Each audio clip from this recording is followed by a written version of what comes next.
Welcome to Parshas Hashavua with Rabbi G. This is Parsha Behar Bechukosai. So this is, as I mentioned before, this is the year with lots of double Parshas. So it's Behar and Bechukosai. But in the beginning of the Behar,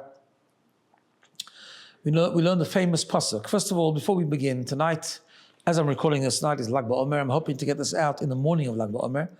So I want to bring that in. Of course, special days of the Omer, days that we start to prepare for Shavuot.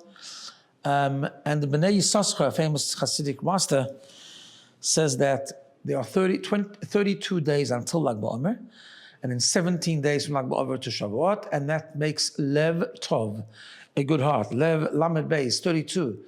We know that there's this concept of 32 paths of wisdom, so that's the Torah given to us, especially the revealed part of the Torah. And then from Lag BaOmer starts the idea of Tov, and now we know Tov is 17. Tov is also the Torah, and Tov Ela Torah. But also he makes reference, he says Tov is specifically the revelation of the secrets of Torah, which is of course much of what Lag BaOmer is all about. So maybe we'll come back to this in a minute, but I want to share with you an insight of the Parsha based on the Sorei Alofim. And it starts with the first Rashi of this Parsha, where the Torah says, "Vayidaber Hashem el Moshe." Hashem spoke to Moshe, Behar Sinai Lemor, on Har Sinai, and then it goes on to talk about the Shemitah year. And of course, Rashi asked the famous question, "Ma inyan Shemitah etzel Har Sinai?" What does Shemitah have to do with Har Sinai? And Rashi gives the famous answer. It's coming to teach us. The Torah chose one mitzvah to teach us. That just like Shemitah, it seems that all the details of the laws of the mitzvah was given at Har Sinai, so too all the specifics of all mitzvahs were given at Har Sinai. Okay, but we have to maybe take a different angle and see what the connection between Har Sinai and Shemitah is. Next parsha, which is also the Shabbat, Bechukosai, the Torah gives us many blessings that will come to us when we listen to the Torah and mitzvahs. So we learn Torah with great effort and we keep mitzvahs. And many of those blessings actually refer to the time of Mashiach. But one of them, it says, if you listen to the Torah, it says, "V'nasati gishmeichem be'itom." I will give your rain in its right time. Says Rashi. Right time means the night of Shabbos, Friday night. And the simple reason for that is that Friday night people are home, they're not going out. It's not like a work week, not going back and forth, they're home. And then Friday night is the best time for it to rain, late Friday night, because rain is something which is really a blessing, we need it. It's a source of blessing, but it can also be distracting and disturbing when it rains a lot. But "B'nasati gishmeichem be'itom" will be in its right time, means on Friday night, so it won't disturb anyone.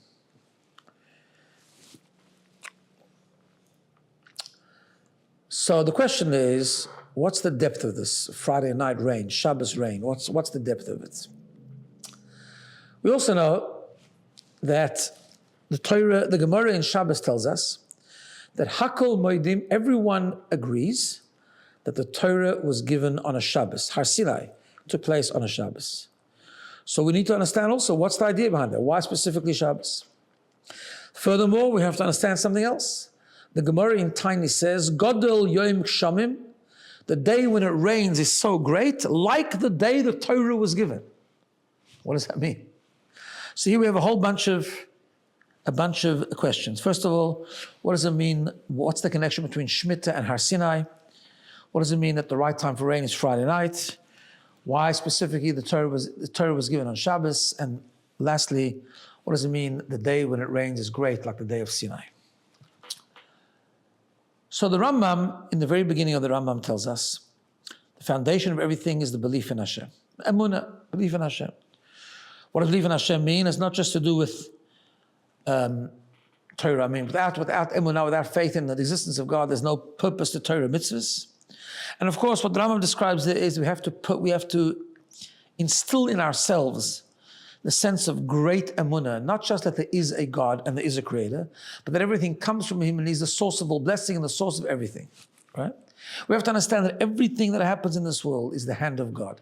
Everything that we are given is Yad Hashem. Everything that takes place around us is a manifestation of God's power to make it happen or not to make it happen.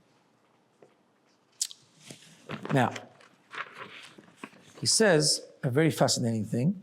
Sometimes it's explained a bit the opposite way around, but this is the way he explains it. The difference between Geshem, rain, and Tal, dew, right? When it rains, we know there's Geshem and there's Tal, there's rain and there's dew. When it rains, everyone could see that the rain is falling from heaven. In other words, rain is a symbol of clarity that everything is sourced in Hashem's world. Everything comes from heaven. Tal, dew, actually, you don't notice. You wake up in the morning and there's dew on the ground. It's not clear where it came from. So in other words, Geshem, rain, is symbolic of a time when a Jew understands that everything they have and succeed at comes from Hashem. It's a time of great emunah, great faith. Tal, dew, is a symbol of when there's a lack of clarity of that emunah. We don't recognize everything's coming from Hashem, and sometimes we succeed in things, and we give credit to ourselves for being so talented and skilled, and we say, Koichi v'oitzem yodi, it's my power, it's my skill that made this happen, which of course is completely wrong. Now, Tal is the same letter as Lamed Tes 39, which we know that on Shabbos, we're supposed to keep Shabbos and observe the Shabbos by not doing 39 activities.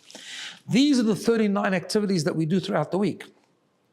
These are the 39 activities that make up the word Tal. These are the 39 activities where we can often make a mistake, that our baking, our selling, our making, sewing, our planting is all us. So therefore it's Tal, it's Lamed Tes 39 melachos, same word as Tal, because it's the experiences that we have that give us that lack of clarity, specifically the experiences in the 39 melachos, in the 39 ways that we make things happen in this world. It's very easy to think of making a mistake. The Tal mistake, the dew mistake. Lamed Tes, in the Lamed Tes melachos, in the 39 melachos, we can make the Tal mistake of not knowing where it comes from and not acknowledging that it's all sourced in God's blessing. What happens on Shabbos? Shabbos is a time of emunah. Shabbos is a time when we stop and we do not do the Lamed Tes melachot. We don't do those 39 principal activities because it's a time to step back and say, 1 second, it's not us. Let's just stop for a second. Stop baking, stop cooking, stop doing business, and reflect, where does it all come from? It comes from God.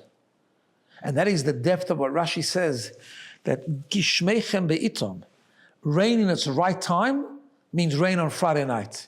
In other words, the place for rain is on Shabbos, because the same idea. It's clarity of faith. It's knowing where things come from. It's knowing that everything is sourced in Hashem's world. So, this is why we know that everything that happens in the world, we have to take a lesson and reflect, and it's supposed to give us that sense of emunah. In other words, the purpose of rain is to reflect on the rain and see that, and remember that everything comes from Shemayim, everything comes from heaven. Which is why, in other words, we look at the world, we think it's Tal. It just happened. But really, it's Geshem. That's why Chazal tell us, Godol Yom Gshamim, great is the day of rain, like the day the Torah was given. Because the day of rain represents that clarity of faith. And that is the purpose of the Torah. The whole idea of Torah was that Torah is a Torah of light. Torah is like rain. Torah gives clarity to the world. Torah brings a emunah to the world. When we learn Torah, we understand that it's all connected to HaKadosh Baruch Hu. Now, of course, this has to do a lot with the Sfiras HaOmer. In the period of Sfiras HaOmer, Sfiras HaOmer also says to prepare ourselves for the giving of the Torah. We can't just fall into the giving of the Torah because it's not going to have the effect. We need to prepare to receive that message of clarity, that message of emunah. So what does the Torah say about Sfiras HaOmer? We know famously. It says, U'sefartem lochem, you must count for yourselves, Mimocharas HaShabbos, the day after Shabbos. So much talked about that phrase, but in this context, the discussion is as follows. Shabbos is clarity. Shabbos is the time we reflect. The day after Shabbos is we take inspiration for that, to step by step count the Omer and prepare ourselves from the great day of Torah, which was given on Shabbos, because Torah and Shabbos is synonymous. It's all about that clarity of emunah in Hashem, His creation, and that everything comes from Him. which of course is the same idea, Shemitah, because Shemitah is when we stop plowing and we stop working the field. It's a test of faith. Where's the stuff going to grow from? How are we going to eat? As the Chumash says, if you're going to ask a question, what are we going to eat in the 6th year, the 7th year, the 8th year? We didn't plant, we didn't plow. And of course Hashem says we'll give a special bracha. In other words, the same emunah comes from the idea of Shemitah. It's strengthening our bitachon, that it's not our plowing, it's not our working the field that brings the bracha, it's Hashem. And therefore, if He tells us to stop, we're going to stop, and the bracha will come anyway. And that's why the Torah starts off Bechukosai. Behar, by Daber Hashem. Hashem spoke to Moshe Rabbeinu, Behar Sinai, and Har Sinai to tell laws of Shemitah, because Har Sinai and Shemitah is again the same idea, the clarity of emunah and strengthening the emunah, that everything in fact comes from Hashem. So it all fits in together, the Geshem, the Torah, Shemitah, Sfira So'imer, preparing ourselves all to this one point of clear emunah, that everything comes from Shemaim, unlike the idea of Tal. Have a wonderful day and a very good Shabbos.